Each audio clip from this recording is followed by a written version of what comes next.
आज इस वीडियो में हम खिलाफत आंदोलन के बारे में अध्ययन करेंगे।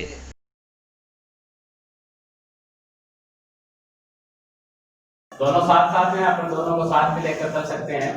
खिलाफत आंदोलन क्या था?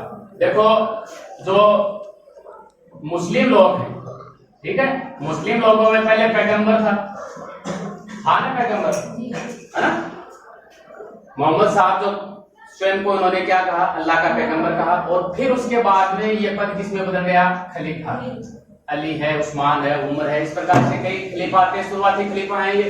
इसके बाद में इस समय जो खलीफा था वो था तुर्की का सुल्तान।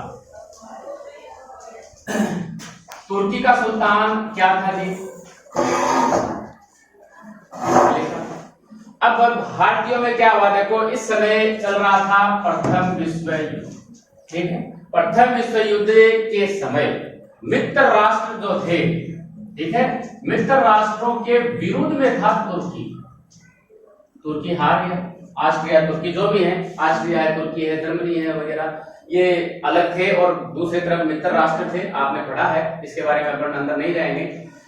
तो तुर्की हार गया और तुर्की हारने के बाद में तुर्की की सीवर्स की संधि के तहत इसका विभाजन कर दिया जाता है। सीवर्स की संधि होती है कब?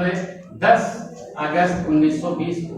इसके तहत तुर्की का विभाजन कर दिया जाता है, ठीक है।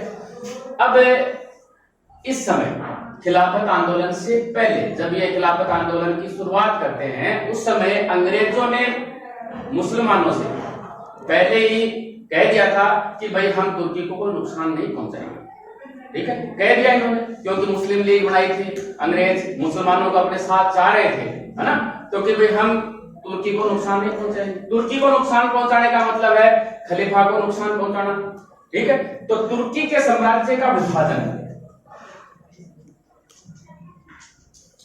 और दूसरा खलीफा, इन दो मुद्दों पर इन्होंने क्या, कौन सा आंदोलन चलाया? खिलाफत आंदोलन चलाया। क्योंकि कहीं न कहीं खलीफा का विरोध, यानी खलीफा का विरोध करना किनके द्वारा? मित्र राष्ट्रों के द्वारा, और इनका विभाजन करना अपनी परंपराओं पर ठेस समझा किन्होंने? मुसलमान, ठीक है। और दो बंधु भी हैं यहाँ पर, मोहम्मद अली और शौकत अली, मौलाना है दोनों। इनका एक अखबार चलता था, कामरेड अखबार के माध्यम से जो मुस्लिम लोग हैं उनके अंदर अपनी भावनाओं को पहुंचाने का कार्य भी इन्होंने अपने इस कामरेड समाचार पत्र के माध्यम से किया था, ठीक है। मुसलमानों को उन्होंने कहा कि हम विभाजन नहीं करेंगे, लेकिन जब ये प्रथम विश्व युद्ध में विजयी हो जाते हैं तो विजयी राष्ट्रों के साथ में मिलकर सीवर्स की संधि के तहत ये तुर्की का विभाजन कर देते हैं, ठीक है। तुर्की का विभाजन हो गया। तो अब जो है कौन है? मुस्लिम लोग, इनके पास क्या रास्ता बचता है? अंग्रेजों का ये सहयोग कर रहे थे, तो ये धमकी देते हैं कि जी हम अब आपका सहयोग नहीं करेंगे। सहयोग कर रहे थे ना अब तक, तो सहयोग नहीं करेंगे, यहां से सहयोग न करने की ये धमकी देते हैं कि हम ब्रिटिश साम्राज्य का सहयोग नहीं करेंगे। और 22-23 नवंबर को दिल्ली के अंदर इनका एक अखिल भारतीय खिलाफत कमेटी का एक सम्मेलन होता है,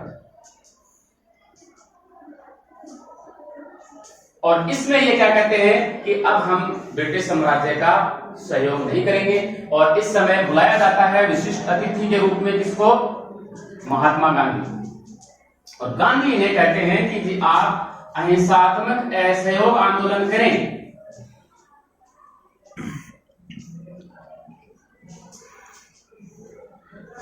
वहां ले चलेंगे हम, क्या करें? अहिंसात्मक असहयोग आंदोलन करें। इससे पहले देखो 2-3 चीजें और कर लेते हैं अपन क्लियर। सितंबर कब की बात है ये?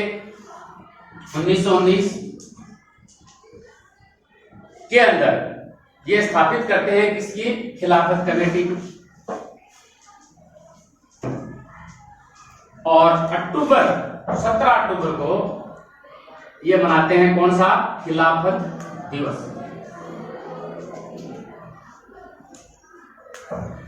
की स्थापना करते हैं, ठीक है। अब देखो यहां तक अपन ने देख दिया। इसके बाद में खिलाफत इसके साथ में हो जाता है। वो सब कुछ कार्यक्रम चलते हैं जो कि किसमें थे, असहयोग आंदोलन में। अब इसके बाद में आगे लगातार ये कार्यक्रम चलते रहते हैं। चोटी के नेताओं को, इसमें जो अली बंधु हैं उनको गिरफ्तार कर लिया जाता है। इसके साथ में और भी कई हैं इसमें जो योगदान देते हैं। आप कई मुसलमानों का इसमें नाम लिख सकते हैं, जैसे हकीम अजमल खां है, एम ए अंसारी है, ये सभी नाम आएंगे आगे। अली बंधु हैं, यानी जो जिन मुसलमानों ने इसमें योगदान दिया था उनकी हम बात कर रहे हैं, है ना।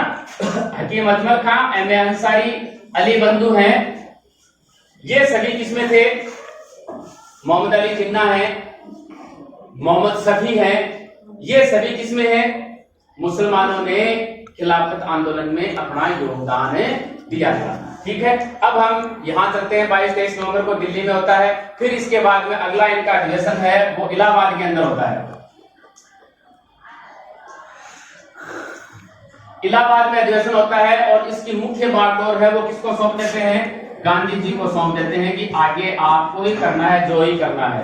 और गांधी जी इसको किससे जोड़ देते हैं, फिर एक असहयोग आंदोलन से जोड़ देते हैं। इनको कहते हैं कि आपके पास सिर्फ क्या है, अहिंसात्मक असहयोग आंदोलन का ही रास्ता है, इसके अलावा आपके पास कोई रास्ता नहीं बचा है। ठीक है, असहयोग आंदोलन में आगे। फिर उसके बाद में क्या होता है कि एक व्यक्ति है कमल पासा, बहुत इंपॉर्टेंट नाम है ये। ठीक है, ये नवंबर 1922 में,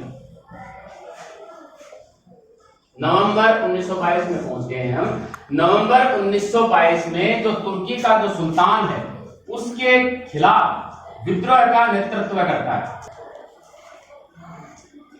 तुर्की के सुल्तान के खिलाफ विद्रोह का नेतृत्व कौन करता है, कमल पाशा नेतृत्व करता है।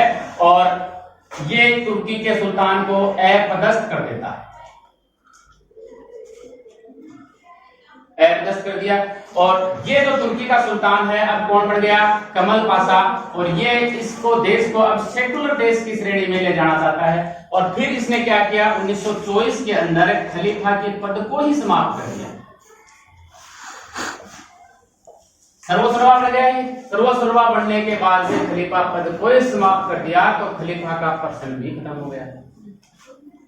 तो खलीफा से संबंधित जो प्रश्न भारतीय अब तक उठा रहे थे, जब कमल पाशा ने उस पद को ही खत्म कर दिया तो ये प्रश्न भी खत्म हो गया। तो खलीफा का जो आंदोलन चल रहा था वो भी खत्म हो जाता है। यानी खलीफा के सम्मान के लिए ही इन्होंने आंदोलन चलाया था, इसीलिए इसका नाम क्या पड़ा, खिलाफत आंदोलन। ठीक है, ये है खिलाफत। ठीक, अब देखो खिलाफत आंदोलन का हमारा ये अध्याय इसी के साथ समाप्त होता है।